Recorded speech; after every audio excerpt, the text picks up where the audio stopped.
Wondering where the dinner plans were tonight after the game. It was pretty clear. Like, we have a very competitive, gnarly group, and we're getting our asses kicked. And it's two straight games. We were not playing to the level that we wanted to play. And I would say virtually every single person in that huddle was pretty animated about our disappointment in how we were playing. All right, Wendy back here with us. Wendy, you saw that Heat scuffle. Big deal? Well, Stephen A. and I used to have this same discussion. We're going to go to Prime 112 after the game down in Miami, Stephen A., or Prime Italian. I was always a Prime Italian guy. Stephen A. always wanted to go across the street. I could write a novella about what went down in this huddle last night. It was amazing, okay? So we got 4 losses in 7 games. They just lost to the 76ers without Harden and Embiid. So they're already in a bad mood. Now they're giving up a huge run in the third quarter of this game. They've already heard that Kyrie is going to get cleared to play. So it's not going good. They're going to lose to the Warriors without Clay, Draymond, and Steph. Jimmy Butler has a weak closeout on defense, gives up a 3-pointer. Spo calls timeout, sits down in the huddle, looks at Jimmy Butler. Jimmy says something to him, and Spo says, "What, you want to fight me?" That triggers Udonis Haslem, who's always going to have Eric Spoelstra's back, and he threatens to kick Jimmy Butler's behind. Now listen, over the last 19 years, Udonis Haslem has threatened hundreds of people to kick their behind. There are clubs in Miami that the way you get on the list is by Udonis Haslem having offered to kick your butt. So you got Haslem and Jimmy Butler trying to now be separated. Then Kyle Lowry, who's seen a lot of stuff in his career and knows that this is just March and none of this really matters until April, May, June, he says, "I'm out of here."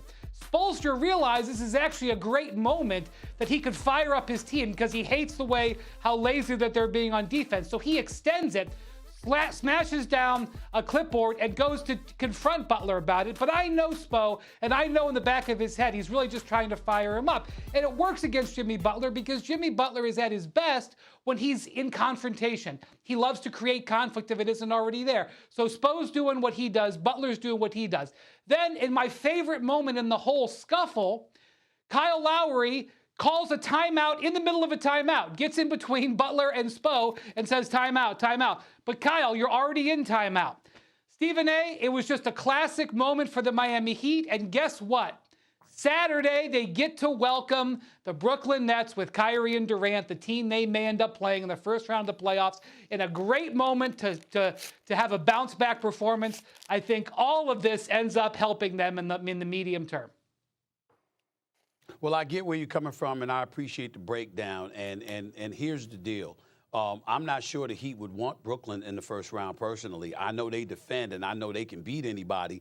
But as Miami has shown you, they could also lose to anybody. So let's get that out the way.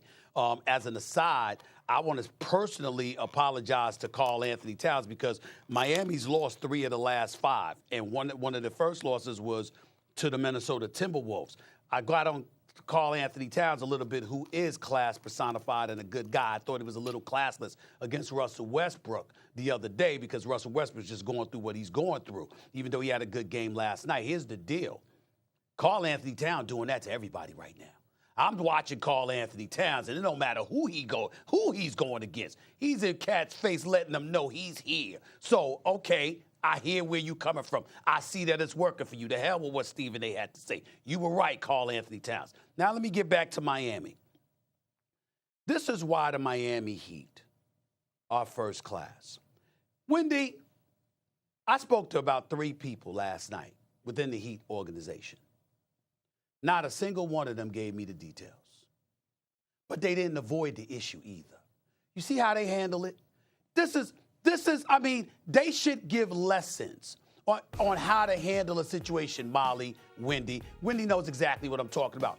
Eric Spoelstra didn't duck the question. Eric Spoelstra didn't duck the issue. He just didn't give you the minute details of what transpiring because he's not going to betray any trust. But they didn't evade the issue. They didn't say no comment or anything like that. Kyle Lowry spoke on the issue. Eric Spoelstra spoke on the issue. I'm sure Jimmy Butler will speak on the issue. Udonis Haslem is Udonis Haslem.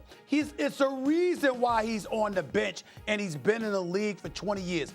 He's a consummate professional. He always put in his work.